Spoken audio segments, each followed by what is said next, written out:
some stories don't really have an ending. They don't get solved, they just disappear.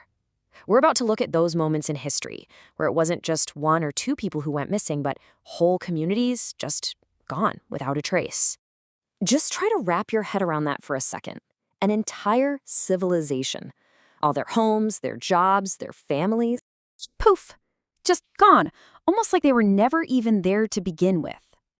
That's the one question that just hangs in the air for centuries. Where in the world did they all go?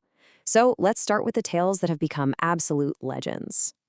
First up, we're diving into the stories that are so chilling, they feel like they've left a permanent scar on the places where they happened.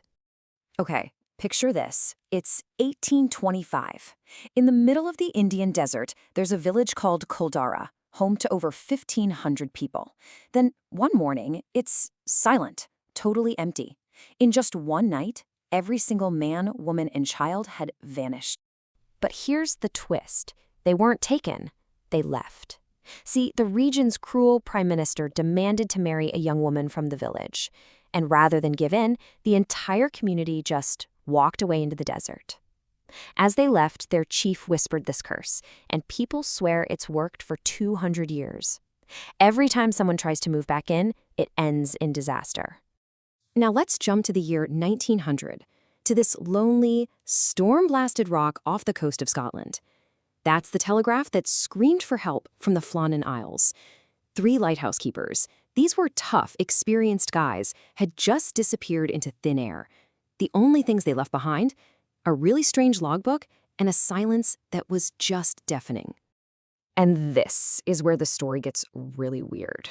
The official theory says a giant, rogue wave must have just washed them out to sea. Okay, plausible, but that doesn't explain the details. Inside, the lighthouse was perfect. Beds were made, the kitchen was clean. But outside, heavy iron railings were ripped out of the concrete 70 feet above the sea. How does a wave do that but leave a teacup on the table completely untouched inside? It just doesn't add up. And it's not just on land. You've heard of ghost ships, right? Well, the most baffling might be the MV Joyita. In 1955, they found it just drifting in the South Pacific, totally abandoned. 25 people were missing. Now, the ship was damaged, sure, but here's the thing. Its hull was lined with cork. It was pretty much unsinkable. So why would you abandon what was basically a giant life raft in the middle of the ocean? These stories are absolutely terrifying, but they also force us to ask a really important question. We've heard all the campfire legends, right? Now, it's time to turn on the lights and see what's actually hiding in the shadows. It seems like a simple question, doesn't it? But the answer changes absolutely everything.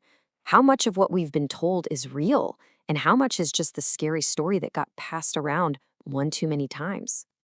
Okay, let's take that wild story about Lake Anjikuni in Canada. The legend says a trapper found an entire Inuit village just empty, pots of food hanging over cold fires, dogs starved to death, even a dug-up grave. But when you start to investigate, the story just falls apart. First off, it wasn't a huge village. It was a tiny camp, maybe 25 people. The whole thing came from one guy's story, which was then printed by a journalist who was, famous for making things sound more exciting. In the end, the Royal Canadian Mounted Police looked into it and basically said, nope, nothing to see here. And it's the same deal with that story about 600 people vanishing from Halo Verde, Brazil back in 1923. It sounds terrifying, right? But it unravels so fast. For one, there's no record of a town called Halo Verde. The name isn't even proper Portuguese. And you'd think if 600 people disappeared, it would make the news, right? Not a single Brazilian newspaper mentioned it. Turns out, the whole thing was probably just made up for a magazine and then took on a life of its own online.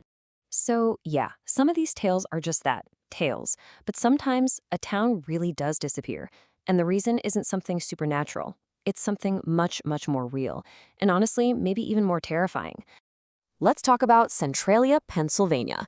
No curse here, just a slow-motion disaster. It all started in 1962. Someone set a fire at the town dump to burn some trash. The problem was, the dump was in an old, abandoned mine pit. That fire crept down and lit a giant underground seam of coal on fire. With all the old mine tunnels feeding it oxygen, it became an unstoppable underground inferno. The ground literally started cracking open, toxic gas poured out, and eventually the whole town had to be abandoned for good. And you want to know the craziest part? That fire is still burning. Today, right now. It's been going for over 60 years, and scientists think there's enough coal down there for it to burn for another 250 years. A whole town erased by a fire that will outlive all of us. So we've debunked some myths. We've seen a real-life scientific disaster, but we have to end with the one that started it all, America's oldest, and maybe its most haunting, unsolved mystery. Way back in 1587, long before the Pilgrims, about 115 English settlers, men, women, and children, landed on Roanoke Island to start a new life. Their leaders sailed back to England to get more supplies, but when he returned 3 years later, everyone was gone. There was no sign of a fight. The homes were taken down carefully, not destroyed. The only thing left, the only clue, was a single word carved into a post: Croatan. So what did it mean? Was it where they went to a nearby island called Croatoan? Was it a message about the local tribe they might have joined? Or was it something else? A warning? We'll never know. A storm hit and the search was called off. No one ever found them. The secret of the lost colony, and what that final cryptic word really meant, it was lost with them.